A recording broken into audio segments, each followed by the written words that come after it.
जिल्ह्यातील अतिवृष्टी अनुदानामध्ये 50 कोटी रुपयाचा घोटाळा झाल्याची आज बातमी एका दैनिकामध्ये प्रकाशित झाली। हा 50 कोटीचा नव्हे तर 100 कोटी रुपयाचा घोटाळा आहे हे आम्ही ठामपणे सांगू शकतो, कारण की आम्ही जिल्हाधिकारी तहसीलदार यांच्याकडे याबाबत वारंवार तक्रारी केल्या, मात्र या तक्रारीची कोणतीही दखल जिल्हाधिकारी आणि तहसीलदार यांनी घेतलेली नाही। अनेक शेतकऱ्यांनी तक्रारी केल्यात की गावात जो व्यक्ती नसताना त्याच्या नावावर अनुदान दिलं, शेती नसतानाही त्यांना अनुदान दिलं, गावातीलच नव्हे तर तालुक्यातील आणि जिल्ह्याबाहेरील शेतकऱ्यांना सुद्धा अनुदान देण्याचा प्रताप या तलाठी आणि महसूल यंत्रणेने केला।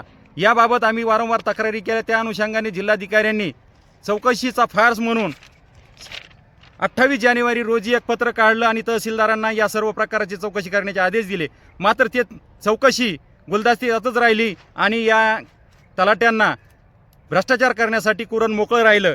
त्या अनुषंगाने परत 17 जानेवारी रोजी उपजिल्हाधिकारी यांनी सर्व तहसीलदारांना पत्र काढलं की आपल्या भागातील आपल्या तालुक्यातील सर्व आठानुसार सर्व शेतकऱ्यांना अनुदान प्राप्त होतंय की नाही याची खातरजमा करा, त्याच्या तलाट्याच्या DSS चेक करा आणि त्यानुसार अनुदान वाटप करा। मात्र त्यालाही या तलाठी महोदयांनी वाटाण्याच्या अक्षिद्या देऊन भ्रष्टाचाराचं कुरण परत सुरूच ठेवलं।